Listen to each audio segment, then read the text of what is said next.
कान्हा मेरो नंद जीव पूछो ना, कान्हा मेरो नंद जीव पूछो ना,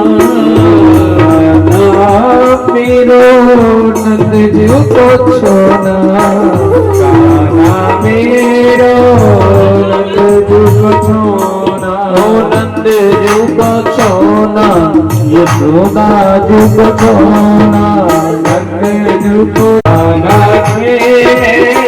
नंद जीव ना, राधे खेले राधे खेले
राधे भावे मिश्री की कभी किशोरी मेरी किशोरी मेरी गुलाब कपूर किशोरी मेरी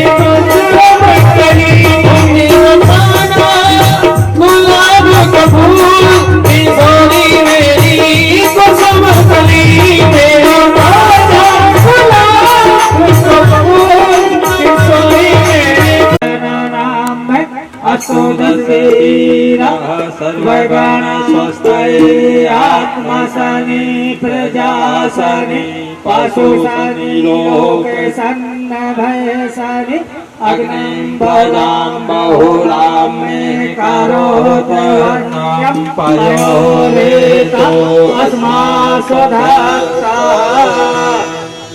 जय जय श्री भागवत पुराण, जय जय श्री भागवत पुराण, जय जय श्री भागवत पुराण, जय जय श्री भागवत पुराण।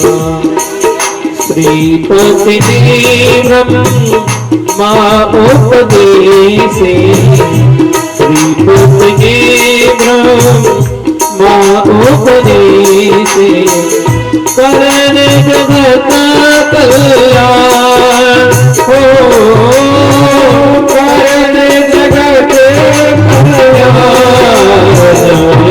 जय जय श्री भागवत पुराण, जय जय श्री भागवत पुराण।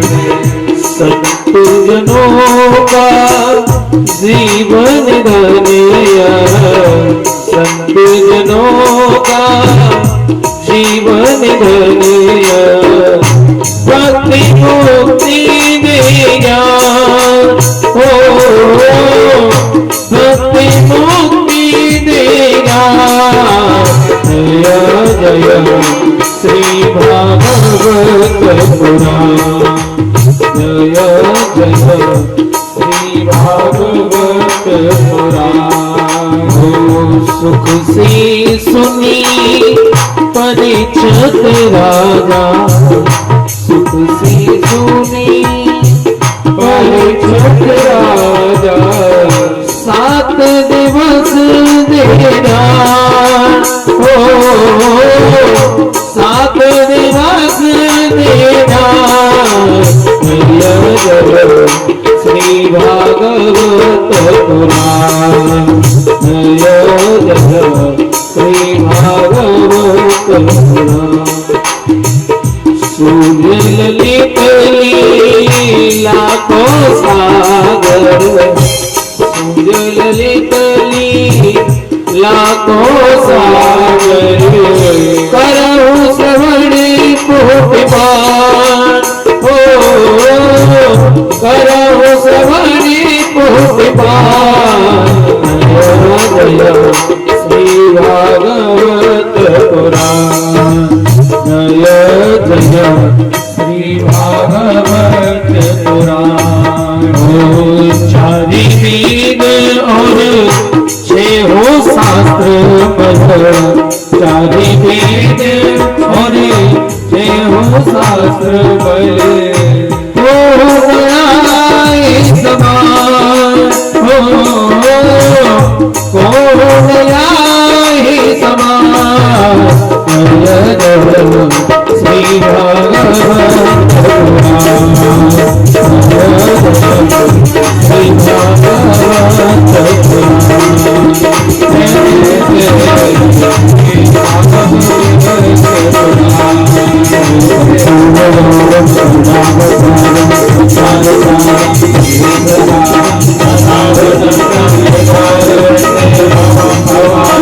भागवत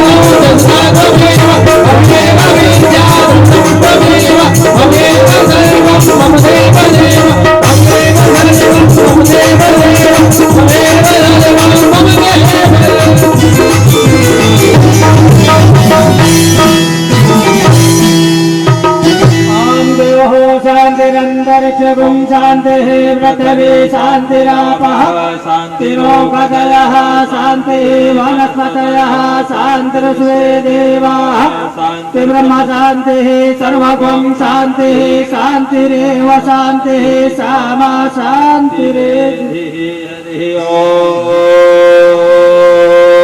यज्ञेन यजमयजन्त देवा तान् धर्मान् प्रथमान्य सन्नातेह नाकं महिमानः सचन्त यद् पूर्वे साध्याः सन्ति देवाः। हरि ओम। एकदन्ताय विद्महे वक्रतुण्डाय धीमहि तन्नो दन्तिः प्रचोदयात्। हरि ओम। नारायणाय विद्महे वासुदेवाय धीमहि तन्नो विष्णुः प्रचोदयात्। हरि ओम। तत्पुरुषाय विद्महे महादेवाय धीमहि तन्नो रुद्रः प्रचोदयात्। हरि ओम। महालक्ष्मी च विद्महे विष्णुपत्न्यै च धीमहि तन्नो लक्ष्मी प्रचोदयात्। हरि ओम। कात्यायनी च विद्महे कन्याकुमारी च धीमहि तन्नो देवी प्रचोदयात्। हरि ओम। अंजनी सुताय विद्महे वायुपुत्राय धीमहि तन्नो हनुमत् प्रचोदयात्। हरि ओम। नंदनंदनाय विद्महे यशोदानन्दनाय च धीमहि तन्नो श्रीकृष्ण प्रचोदयात्। हरि ओम। वृषभानुजयाय च विद्महे कृष्णप्रियाय च धीमहि तन्नो श्रीराधा प्रचोदयात्। हरि ओम। हंस हंसाय विद्महे परमहंस कंसाय धीमहि तन्नो सुखः प्रचोदयात् सेवन्ति कावकुल चम्पक पाटलाज्यै पन्नागजाति करवीर रसाल पुष्पै बेल्वा प्रवाल तुलसी दल मंजलि त्वां पूजयामि जगदीश्वर मे प्रसीद नाना सुगन्ध पुष्पाणि यथा कालोद्भवानि च पुष्पाञ्जलिर्मया दत्ता ग्रहाणा परमेश्वर मंत्र सुगंध सुमन ले सुमन सुगंध सुजा पुष्पांजलि अर्पण करो हे नाथ करो स्वीकार मंत्र पुष्पांजलि समर्पयामि बल वृंदावन बिहारी लाल की जय बोले भागवत महापुराण की जय बोले हनुमान जी महाराज की जय बोले शंकर भगवान की जय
वृंदावन बिहारी लाल की जय मुझे श्रीमद् भागवत महापुराण की व्यासदेव भगवान की गुरुदेव भगवान की जय जय श्री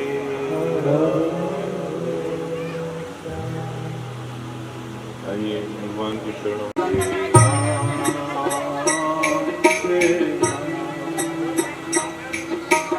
जग में साचा तेरा नाम तेरा जग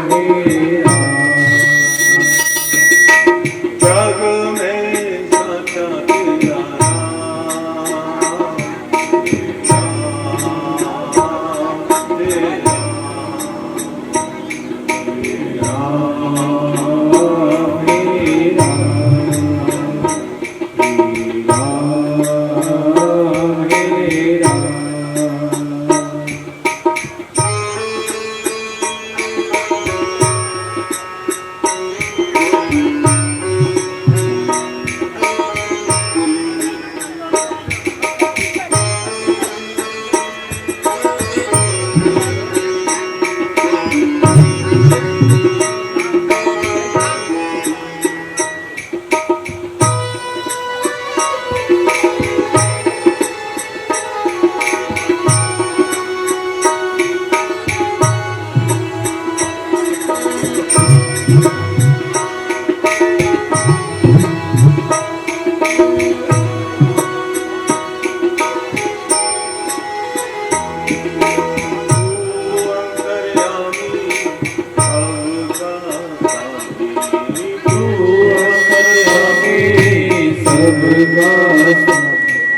अंतर्यामी सबका स्वामी तू अंतर्यामी सबका स्वामी तू अंतर्यामी सबका स्वामी तू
ईशा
अपने पितरों को समर्पित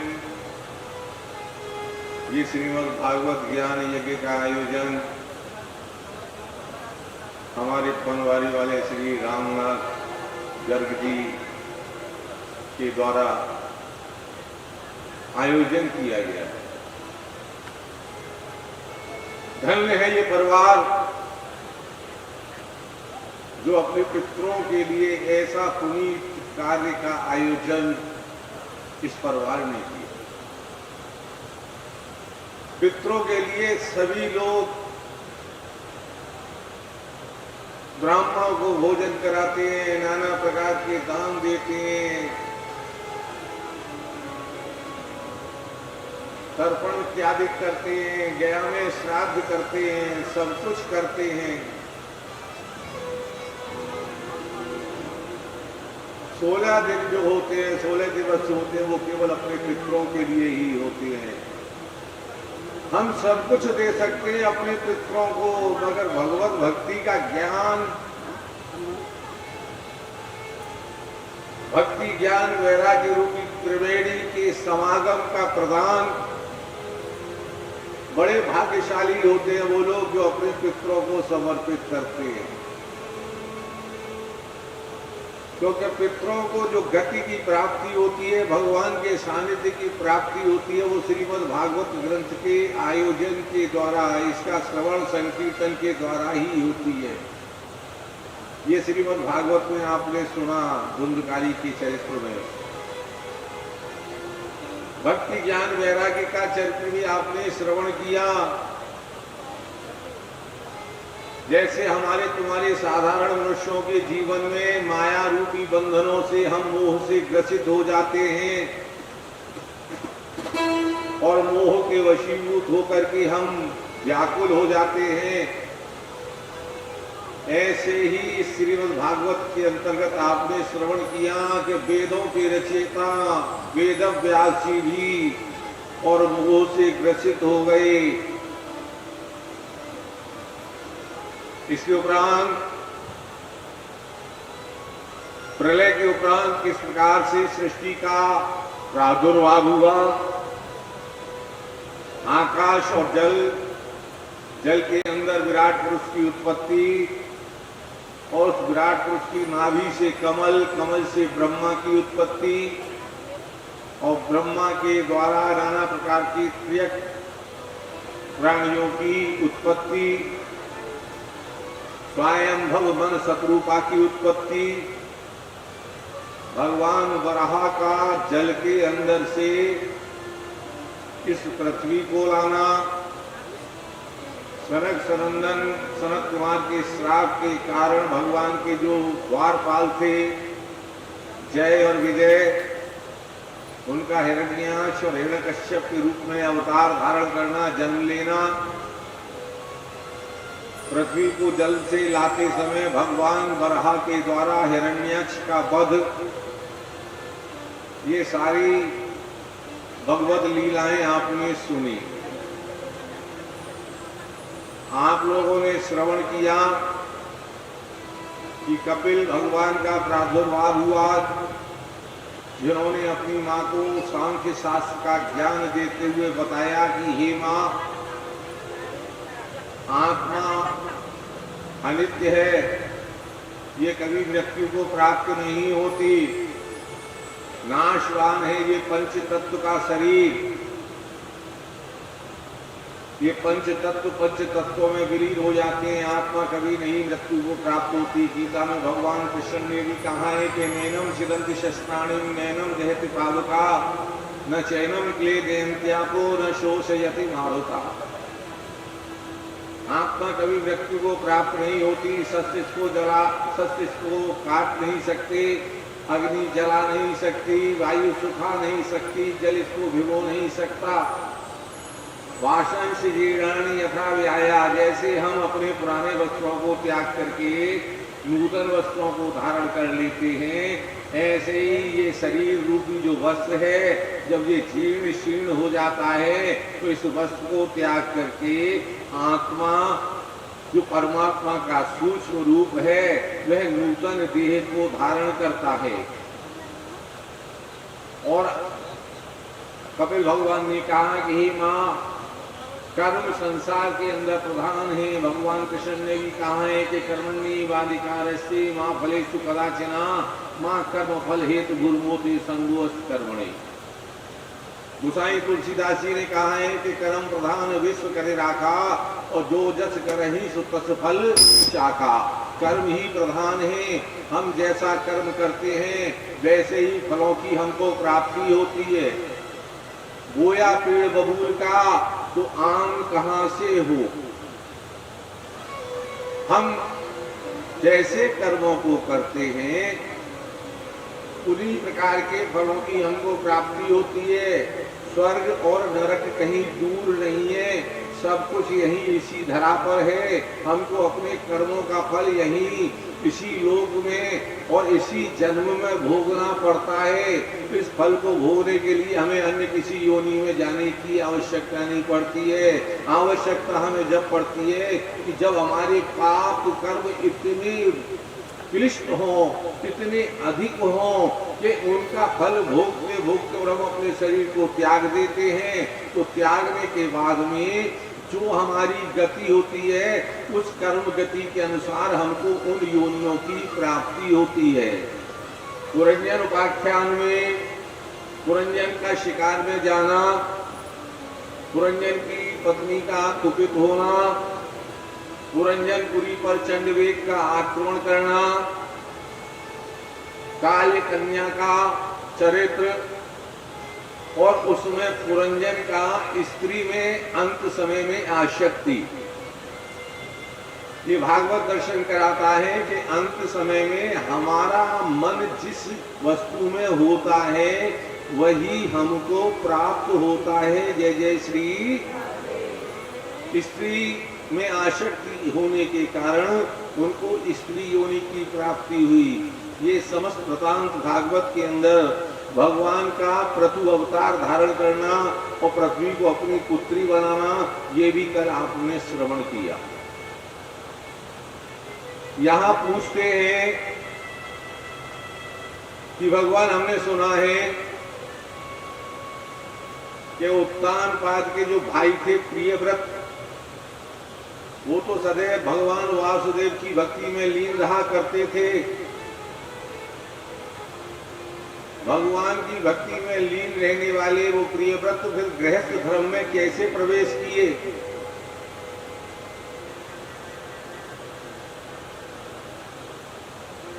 जो भगवान की भक्ति में लीन हो जाता है उसे संसार में फिर किसी प्रकार की कोई आवश्यकता नहीं होती है। फिर उन्होंने गृहस्थ धर्म में प्रवेश क्यों किया? तो भागवत दर्शन कराती है कि देवऋषि नारद के निर्देश पर, देवऋषि नारद के समझाने के बाद प्रियव्रत जी ने गृहस्थ धर्म में प्रवेश किया। उन्होंने प्रजापति विश्वकर्मा की पुत्री बहर्षमती से विवाह किया। उनसे उनको 10 पुत्रों की प्राप्ति हुई, एक कन्या की प्राप्ति हुई। प्रियव्रत ने 11 आयुर्वेद वर्ष तक पृथ्वी का शासन किया और वह जो भी कर्म करते थे वह सब भगवान को समर्पित कर देते थे। जो भी कर्म करते थे सभी भगवान को समर्पित कर देते थे। हम भी कहते हैं कि तेरा तुझको अर्पण क्या लागे मेरा, कहते हो। लेकिन मैं जानना चाहता हूं कि आप क्या अर्पण करते हो? आप क्या अर्पण करते हो भगवान को?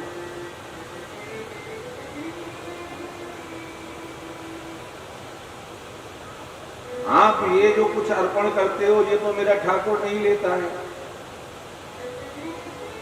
क्या ये ठाकुर लेता है मेरा? ठाकुर नहीं लेता है इसको। इसको कौन लेता है? इसको वो लेता है जिसको भगवान शिव ने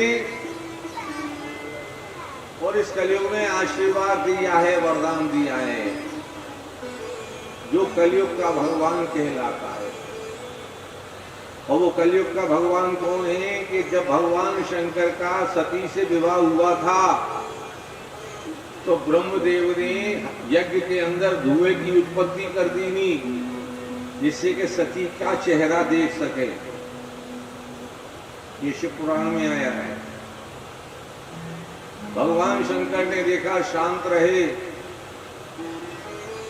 उन्हें जब भगवान शंकर का पार्वती के साथ विवाह हुआ तो ब्रह्मदेव ने पुनः उसी की पुनरावृत्ति की, और जब पुनः पुनरावृत्ति की तो भगवान शंकर को क्रोध की उत्पत्ति हुई, और क्रोध की उत्पत्ति के कारण ब्रह्मदेव के उस मुख को, जिस मुख से ब्रह्मदेव ने ये कृत्य किया था, उस मुख को भगवान शंकर ने ब्रह्मा के मुखारविंद से विदीर्ण किया, अलग कर दिया। ब्रह्मदेव को अपनी भूल का एहसास हुआ। ब्रह्मदेव भगवान की स्तुति करने लगे। जब भगवान शंकर की स्तुति की तो भगवान शंकर ने कहा कि हे ब्रह्मदेव, जाओ मैं तुम्हें वरदान देता हूँ कि तुम कलयुग में भूदेव के नाम से प्रसिद्ध होगे, तुम कलयुग के देवता कहलाओगे। और वह भूदेव अर्थात ब्राह्मण, क्योंकि ब्रह्म में ब्राह्मण शब्द क्या है? ब्राह्मण का अर्थ है जिसने इस प्राकृतिक तत्व को समझ लिया, जिसने ये जान लिया कि ईश्वर अंश जीव अविनाशी, बोले संपूर्ण भूतों में मैं ही वास करता हूँ, ये समस्त भूत मेरे अंदर ही व्याप्त हैं, मैं ही उस परमात्मा का, उस परमपिता परमात्मा का सूक्ष्म रूप हूँ। और ऐसा समझ करके जो परमात्मा की आराधना में, परमात्मा की भक्ति में विलीन हो जाता है, वह सबको समत्व भाव से देखने लग जाता है। उसकी दृष्टि में कहीं कोई भेद नहीं होता, वह सबको समान रूप से ज्ञान प्रदान करता है। जैसे कि सूर्य सबको समान रूप से प्रकाश देता है, जैसे जल सबको समान रूप से प्राप्त होता है, जैसे कि वायु सबको समान रूप से प्राप्त होती है, ऐसे ही जो ब्राह्मण है, जिसने ब्रह्म तत्व को जान लिया, वह ब्राह्मण कहलाने का अधिकारी होता है। और जो ब्राह्मण कहलाने का अधिकारी होता है वह कलयुग में भूदेव यानी पृथ्वी के देवता के रूप में पूजा जाएगा। ऐसा भगवान शंकर का आशीर्वाद था ब्राह्मण को। आज ब्राह्मण अपने धर्म से विमुख हो चुके हैं। ब्राह्मण के धर्म थे, ब्राह्मण के। आप ब्राह्मण को दान कब करते हैं? आप जब चारों ओर से परेशान होते हैं तब आप ब्राह्मण के पास जाते हैं और ब्राह्मण से कहते हैं, बोले महाराज हम बड़े परेशान हैं, बड़े कष्टों से ग्रसित हैं, हमारे कष्टों का निवारण करिएगा। ब्राह्मण हिसाब लगाते हैं, कहते हैं तुम पर शनि की दशा चल रही है। बोले प्रभु क्या करें? बोले शनि मंत्र का जाप करो और ब्राह्मण को शनि का दान करो। तो यजमान ब्राह्मण के कथनानुसार शनि मंत्र का जाप कराता है और जाप कराने के बाद शनि का दान जो भी होता है वह ब्राह्मण को देता है। अब हमने वो आपका शनि का दान ले लिया, कोई दूसरा वस्तु दान नहीं दी, अपने कष्टों का, अपने संकटों का आपने हमको दान दिया। आपको शनि चल रहा था तो आपने शनि का दान करके हमको दे दिया। जिस पे केतु चल रहा था उसने केतु का दान करके हमको दे दिया। अर्थात अपने कष्टों का दान आपने हमको दे दिया। और जब आपने अपने कष्टों का दान हमको दे दिया तो मैं जानना चाहता हूं कि मेरी क्षमता तो थी 60 किलो वजन उठाने की, मेरी क्षमता थी 60 किलो वजन उठाने की। 20 किलो वजन आपने मुझे दे दिया, 25 किलो किसी दूसरे ने दे दिया, 10 किलो किसी तीसरे ने दे दिया। वजन कितना हो गया? मेरी क्षमता से भी कहीं अधिक हो गया, है ना? और मैंने सबको तो बताया कि तुम्हारे ऊपर ये ग्रह चल रहे हैं, लेकिन क्या मैंने अपने ग्रहों का अवलोकन किया कि मेरे ऊपर कौन से ग्रह चल रहे हैं? किया? नहीं किया ना। अब 60 किलो वजन उठाने वाले के ऊपर 200 किलो वजन अगर हम रख देंगे तो क्या होगा? वो उस भार से दब जाएगा, और जब दब जाएगा तो उसका उद्धार कैसे होगा? जय जय श्री। उसके उद्धार के लिए हमको शास्त्रों ने मार्ग बतलाया। शास्त्र कहते हैं कि अगर किसी के यहाँ आप भोजन करके आए हो तो कम से कम 1.25 लाख गायत्री का जाप करना चाहिए। लेकिन आज 1.25 लाख गायत्री को छोड़ो, उसका दशांश भी छोड़ो, एक माला का भी जाप नहीं करते हैं। जय जय श्री। तो हम अपने कर्म से भटक रहे हैं ना, और जब हम अपने कर्म से भटकेंगे तो हमारा समाज में फिर सम्मान क्या रहेगा? अगर हम अपने कर्म पर दृढ़ हों तो हमारा तो आज भी सम्मान वही है। भगवान कहता है, श्री हरि कहते हैं कि मैं सब कुछ सहन कर सकता हूं, लेकिन ब्राह्मण का अतिक्रमण सहन नहीं कर सकता। हे लक्ष्मी, ब्राह्मण सदैव सम्माननीय है। ब्राह्मण के पास लक्ष्मी का वास नहीं है, ब्राह्मण के पास सरस्वती का वास है। ब्रह्म वाक्यम जनार्दनम। अगर जो ब्राह्मण अपने धर्म पे आरूढ़ हैं तो उसके मुख से निकले हुए वाक्य साक्षात भगवान के वाक्य कहलाते हैं।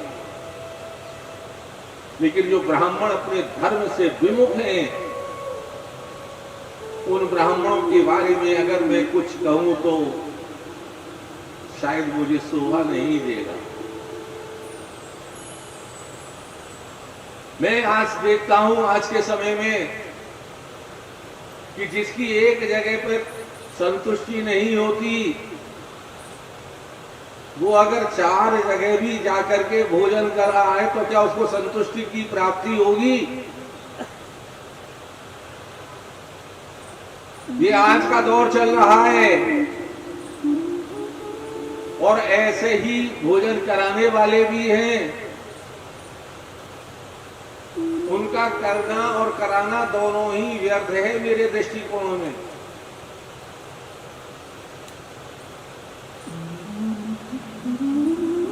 लेकिन ये कलयुग है, और कलयुग के साथ साथ ब्राह्मणों को श्राप भी है। और ये ब्राह्मणों को श्राप भी भगवान शंकर के गण ने ही दिया था कि जाओ तुम कुमार्गी धन के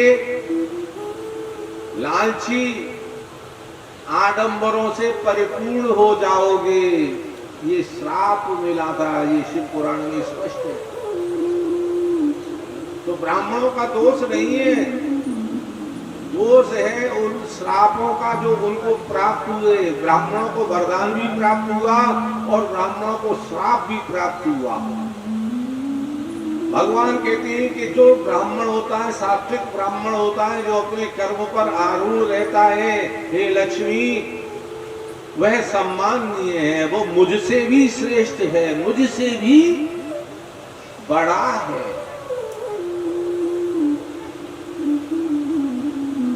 इसके बाद ब्राह्मण का 5वां और 6वां कर्म है यज्ञ करना और दूसरों से यज्ञ कराना, दान लेना, दूसरों को दान देना।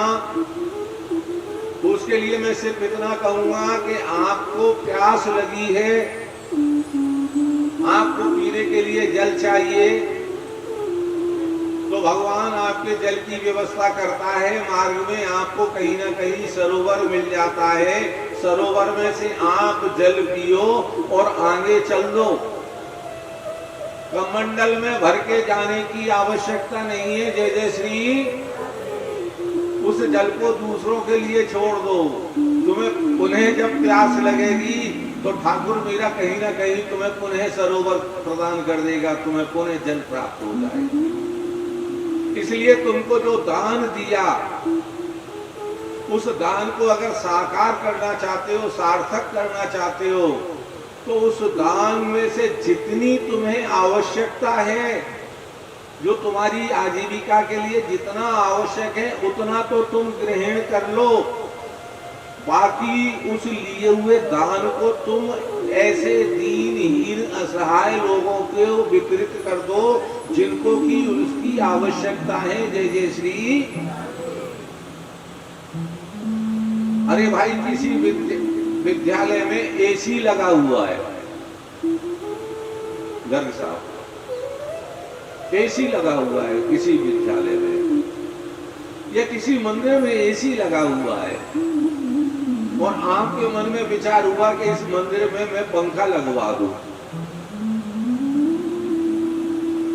तो उस आपके पंखे का वहां क्या महत्व होगा? वहां कोई महत्व है उस पंखे का?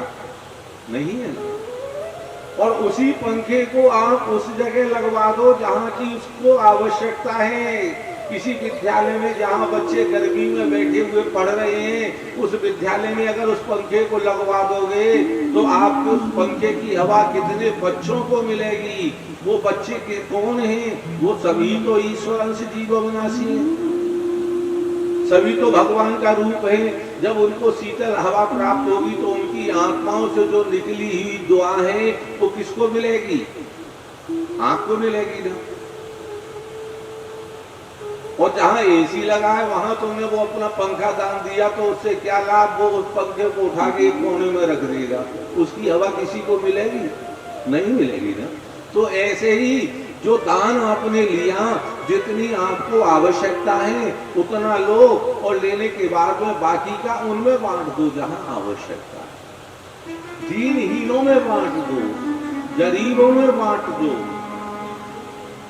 और आप कहते हैं बड़ी कठिन है डगर पर घटती, ये कलयुग है, इसमें देना तो कोई चाहता ही नहीं है। प्रियव्रत जी ने अपनी प्रजा का, अपनी संतान के समान पालन किया।